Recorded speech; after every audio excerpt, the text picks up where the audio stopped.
I'm managing partner of Uplifting, and my colleague Jan Hauser, who's my co-host. And as I said, look, it's very nice to see some familiar faces. It's very nice to see people who are not familiar with Level 39 or Uplifting. So we are here to discuss cutting-edge technology, and none of which have captured the imagination quite like AI or its latest iteration in ChatGPT-4. And as AI continues to push the boundaries of what is possible, we've set up this evening to have a discussion in terms of what are the potential impacts in our industry and how it's going to affect our way of working. So, as I said, we've got a panel, and our panel are fantastic, and I'd like to be able to thank all of those that have made tonight possible. In particular, we've got Level 39, who's the host of this spectacular venue, and also our London home to Uplifting. We have London Partners, who are an amazing organisation that have helped us and thousands of others. We have the FinTech Alliance, who we've recently become acquainted to, and we're looking forward to working with you more. And then we have Datacentics and Athena Fund X, who we have respectively the CTO and founder. So for those, well, to give you context, and for those who don't know Uplifting, let me just use this. Oh, that was the wrong button. Uplifting. So we were founded by Vrata Kalender, who is one of the panelists for this evening, in Czech Republic, Prague, 10 years ago. We've grown to over 220 people. We specialize in FinTech and MedTech. And Jan, my colleague, brought Uplifting over here to London 3 years ago, and then somewhat foolishly employed me almost 2 years ago. And what attracted me and many of our clients is we've got two facets which are unique in that our business model, where we work as a hybrid model, where we work alongside our people. We do not believe in vendor lock-in. And secondly, we've got a very unique culture, which is based on the principles of a teal organisation, and that means that we embrace and trust our people's self-management, but I won't go that into detail. If anyone's interested in why that's interesting for anyone else, we and my colleagues are going to be here after this, because we are going to be hosting some drinks and nibbles and networking after we finish the whole panel. In terms of the clients that we serve, we range our complete spectrum of clients, from startups from a conceptual level all the way through to multinational organizations. And the reason we are here is because Uplifting has taken front foot with AI, and thanks to Vrata and many of our pioneering colleagues, we've already successfully developed and delivered 2 AI projects, and we've got several in our pipeline.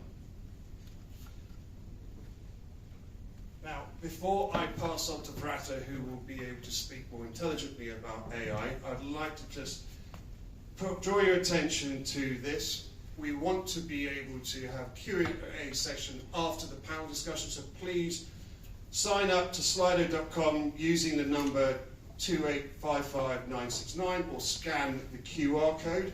Here you will be able to populate your questions.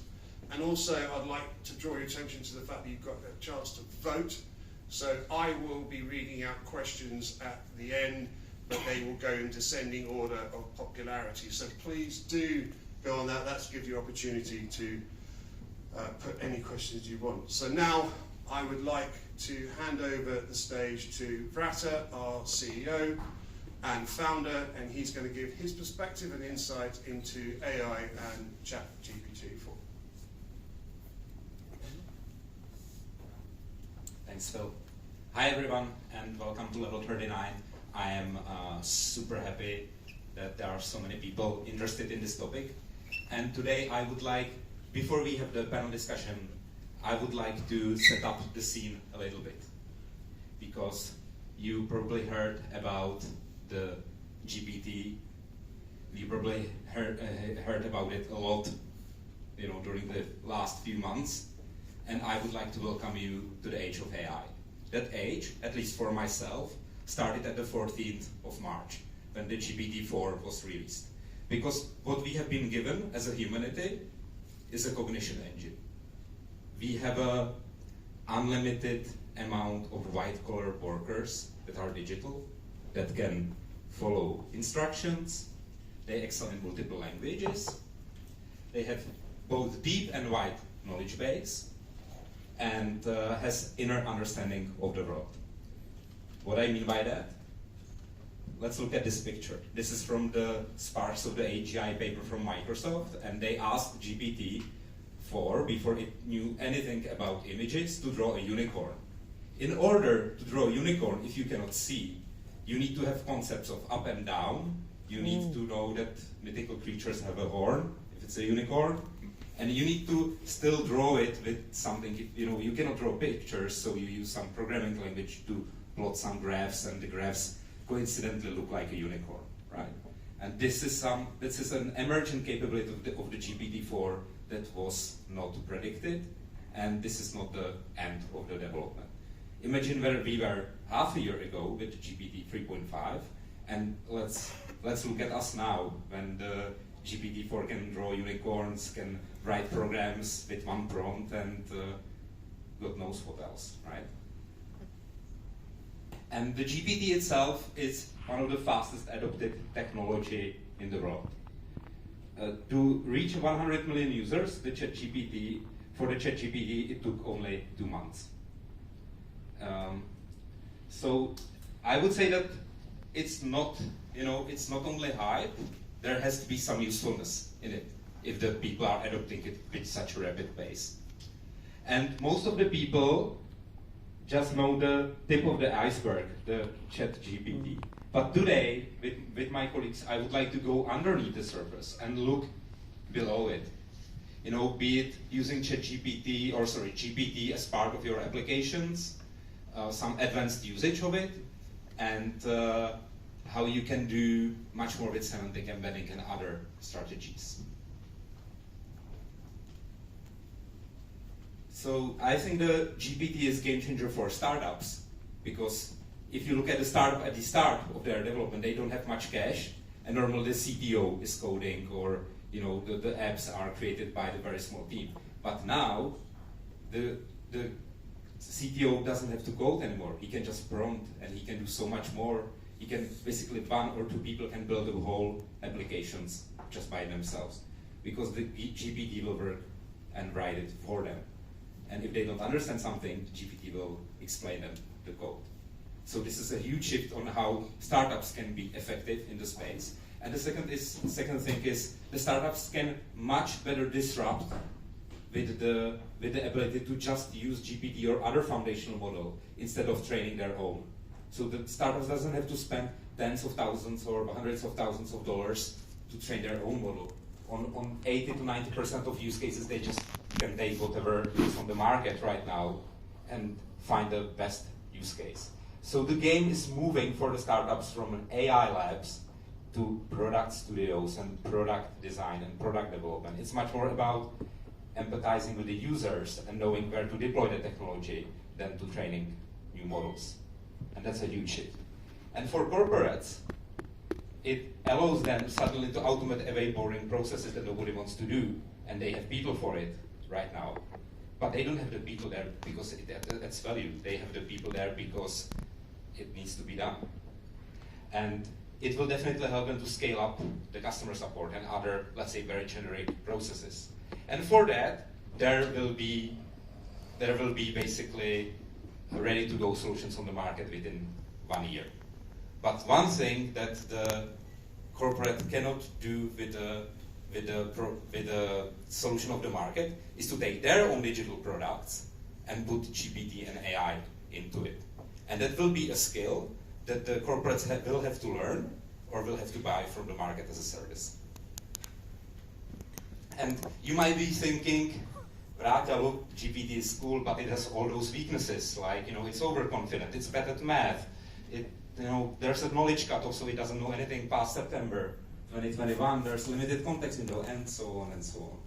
But if you dig deeper and really learn about the technology, you will find out that most of these weaknesses can be overcome for most of the use cases. And I would like to just, as a teaser for you, I would like to show you how. First thing is, the AI is very overconfident. Sometimes it will just, give you a very wrong result and be like, yeah, that's it.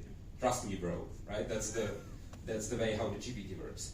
But if you should just take out one magic phrase out of this presentation, it's this phrase, let's think it step by step. Because if you write it after any question you give to the GPT, either through API or through the chat, the answer will be much better. Let me demonstrate. If you just write this, just some random math problem, and you say output just the result, you will get a very wrong answer. You can check, but if you go one slide more, the correct answer is 41,107. And if you would do this math in your hand, without thinking it step by step, you would probably get it wrong too. But you can do this thing, and you say the same example, but let's think it step by step. By the way, this exact wording is the most efficient wording that has been found by researchers. So just there's papers about this. If you go one step further, the AI will actually do it step by step. So as if human would do it, it would like do the left side, do the right side, add it together, and it will come to the same conclusion. So you can kind of combat its overconfidence by forcing it the same with humans to think it step by step. But we can solve it another way. You can give tools to the AI. It's not only what it has in its mind right now, but it's a basically generic cognitive engine. So you can give it a calculator. You wouldn't ask sane worker to solve that math equation without a calculator, because it would be ineffective. You can do the same with AI. So that example that we had there, you can say it that you are a computer, you are answering questions. Hey, and by the way, you have a calculator available. So if you encounter a math problem, just input it into the calculator. And when you ask it the same question again, the assistant, before giving you an answer, it will ask the system, hey, can you calculate this for me? And that would be your program, where you have this calculator function, and you can provide the answer to the AI, and then the AI will provide the answer to you. This is a super simple example with the calculator, but you can imagine if you give it a web browser, it can get the most recent data from the internet. If you get it code interpreter, it will write code for you and interpret the results, right? And because it's a generic cognitive engine, it can handle most tools like humans do. And I would like to show you an example how you can put it all together. So we have this client called GoSpace, and they have a data warehouse on top of make.com. So basically any integration you put it there, they can track the data and put it in a big data warehouse. They have, every of their clients have gigabytes of data, and it's super hard to make any queries right now on top of it. So we thought, let's build a data analytic AI on top of it. So this is, some data of business cases, and there's, you would have to kind of like sort through it or do something with it. But we've added the little question mark on the right, and when you click it, there's a chat window, and you can just ask in a normal language what you want to know. For example, what is the deal with the biggest expected profit? And it will think for a while, and then it will say, hey, the deal with the biggest expected profit is this Galaxy ship, and this is the value. And this is just a very simple answer to example to understand, but you can ask about time series, you can ask about averages, about you can join multiple data sources. So for example, you can ask what was the salesman that brought that biggest deal, right? And you can do this kind of data, basic data analysis that you would normally need a person before to do. And internally, it's basically the tool use that we talked about. So you basically take their API, you dump the database schema, and then when the user asks the question, what is the total expected profit of all deals, the AI is given a tool of SQL, and it creates the SQL query into database. It gets the answer, which is very robotic-like, and I don't know if you work with SQL queries, but it's a pain for normal people. And then it will basically take the raw data and formats the output to the human. That is much more readable. So even for very unexperienced people with data, suddenly their data is unlocked. And that's one example. And the second example that I have for you is in the medical landscape. Imagine that clinicians spend 35% of their time not treating their patients, but actually writing down the medical documentation, basically doing the bookkeeping. What if we could take that time and from 35% maybe do 10 or 5%? That would mean that they could see and treat much more people. And we have a prototype just for that. So imagine this is like this is notes from a clinician that he would kind of write on a piece of paper or into computer or dictate during the encounter with a patient. But this is very hard to process, right? This is not processed. So then he would have to go to their medical record system, and then he would have to input it and prescribe all the medications and do all the referrals and do all the follow-ups. What if he could automate that? So we take this thing and this very unstructured note, and first what we do is we do a structured note from it in the SOAP format, which is like subjective, objective, assessment, and plan, which is like in Western world, that's how this is done, so that everybody can read it, not only the one who took the notes, you know. And what if we could go one step further and extract vitals like systolic pressure, diastolic pressure, weight and height using GPT? That way we can have quantized self, we can have a readable data for, you know, that can be then analyzed, put into the trends, put into the graphs. And what if we can go even further and determine the diagnosis from the unstructured input, including the diagnostic codes for billing and other purposes? And what if we could take the GPT and actually let it explain why it thinks the diagnosis is correct? So we have this backtracking, so that the clinician can always check whether the output is correct based on the reasoning of the AI. And what if we won't stop there and go further and do all the follow-up actions, like prescribing the medication on one click, or, you know, preparing it for approval, and doing the scheduling of the follow-up. And then when we have all of that, we don't have to write manually an email to our patient.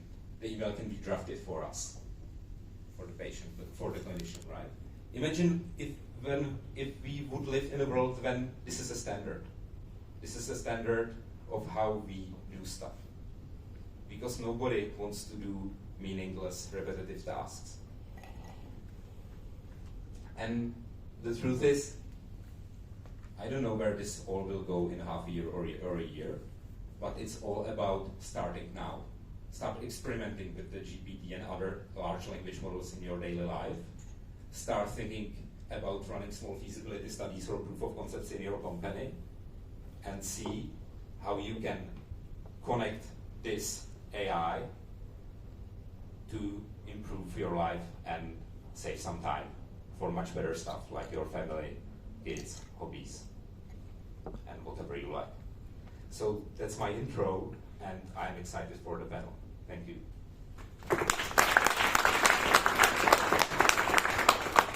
Thank you very much, Prata. I don't think I'm going to be employed as a slide mover in future, but and also thanks for using my stats on that medical example. Can I just remind you, anyone who's not got the Slido details, please can you take them now. If you have them, then I'm going to introduce us to our panel. So, first of all, I would like to, I have my notes, I don't remember everything because they've all done so much, it's impossible to remember. So first of all, I'd like to invite Tanya Thourani. She's the FinTech go-to-market manager at Ernst & Young. She leads the capital investment partnerships at Innovate Finance. She's worked with FinTechs across most of the EMEA, with tier one global banks, insurers and consultants, She's a champion of diversity and a multiple winner of significant awards. Tanya, can I welcome you up, please?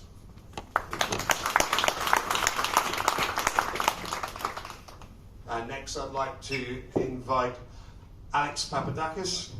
Alex has a history of big tech and has worked with not so insignificantly the largest, most influential companies in this sector, Google, Amazon Web Services, and now Microsoft. His exposure is in depth in his role to support unicorn startups within the Microsoft ecosystem. So, welcome, Alex.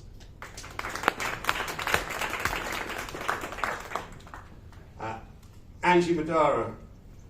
She's a serial entrepreneur, investor and advocate for women entrepreneurs. Her work has achieved multiple awards across 18 countries and has successfully exited 2 startups. Her latest venture, Athena Fund X, looks to fund, advise and steer women in the tech industry. Welcome.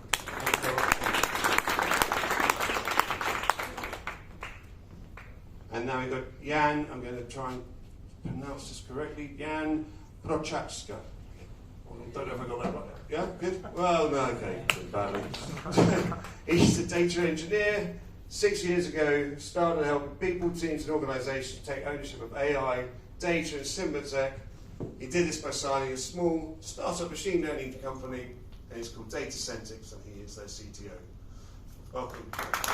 And finally, I've already introduced him, Vrata, please take a seat.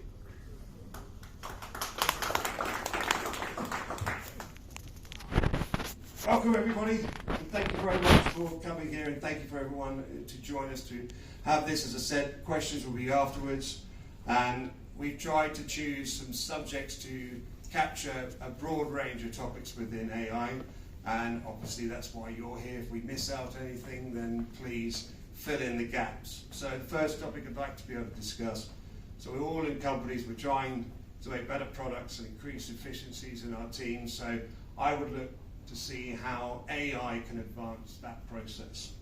So my first question, this is going to Jan, please. If you can have the microphone. So Jan, how do you see ChatGPT-4 helping companies improve their digital products in vertical AI solutions? And that's the golden question today, eh?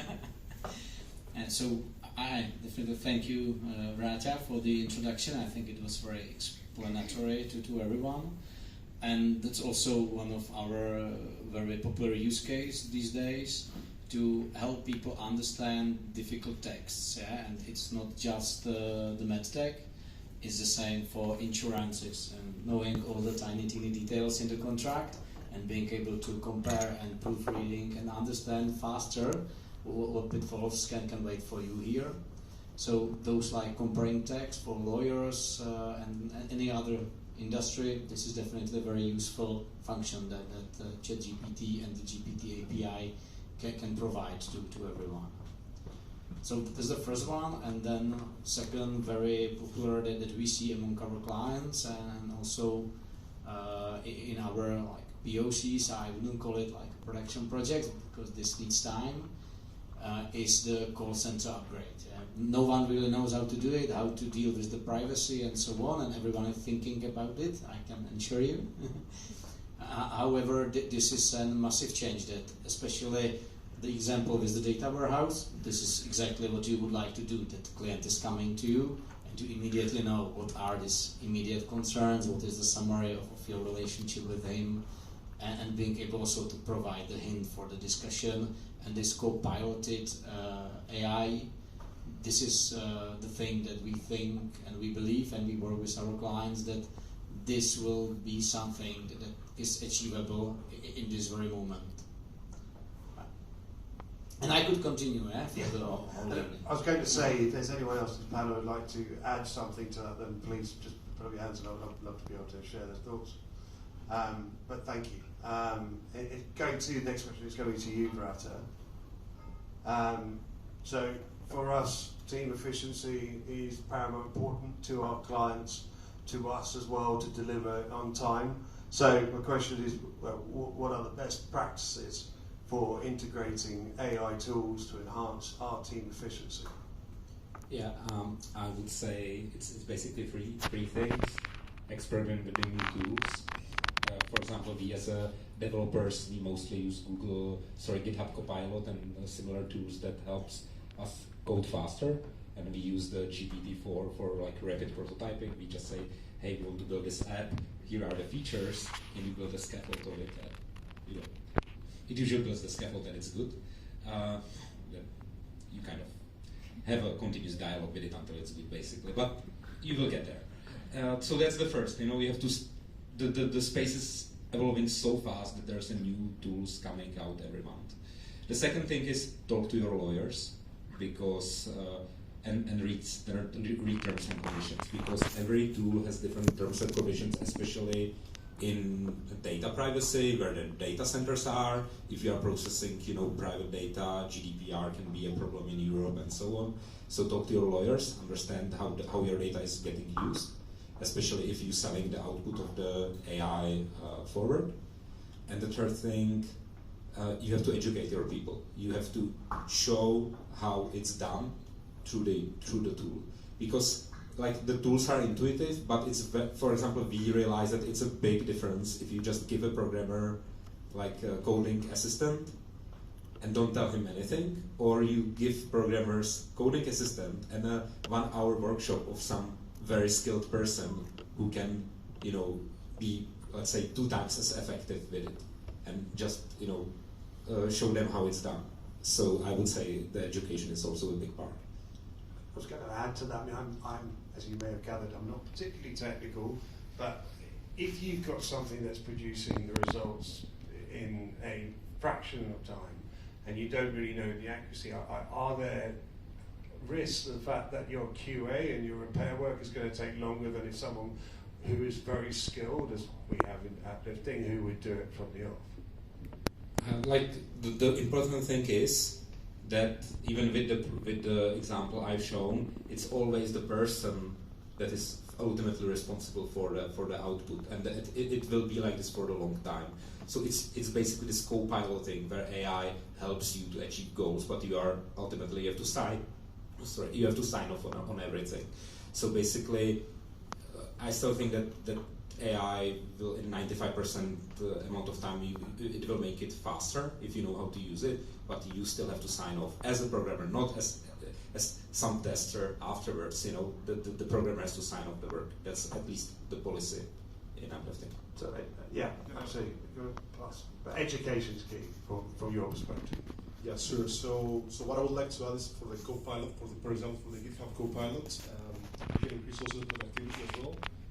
And always think of the human factor, that even though it creates this draft and this, let's say, you generate code for you, you are the one who's actually editing the code, and it actually saves you time and efficiency for your team and for your employees. So I think efficiency and productivity are 2 factors that are really important for all these new products that are coming to the market now.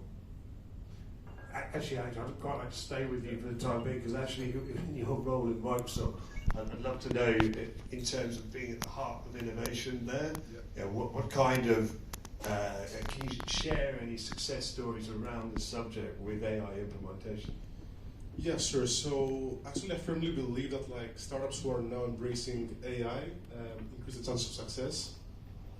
This is because now you have the opportunity to actually compete with the larger organizations, but in a more cost-effective way. So you can be able to, companies actually integrate AI in their day-to-day. They've seen success in enhancing their customer operations, for example, automating repetitive tasks, and now focus on more important things. And also, we've seen a lot of success in terms of generating ROI. For example, now you have the opportunity to have to boost your marketing and sales efforts by generating, let's say, a marketing campaign which actually works, or for your salespeople to actually generate, let's say, some messages, prospecting messages to send to potential new clients. It saves you time, and then it provides consistent results. Also, I believe that you can enhance your external operations. For example, customer support, vendor management, and also I've seen some examples that they can actually they can actually use ChatGPT for legal representation as well. So it actually saves you a lot of cost for hiring, let's say, a legal attorney. But overall, I would say that all these technologies are really important to actually have and to integrate in our day-to-day. And one example that I have is I have a customer actually at Microsoft who's actually the leader in autonomous vehicles. And what they do is they embraced all this to actually save costs and focus on more important tasks that they have. And I think every startup now needs to do the same. So now, they can compete with the likes of like Ford and Tesla, although they're a startup of 50 people only. And you can have cost optimization and also improve, let's say, your day-to-day productivity using all these tools and AI.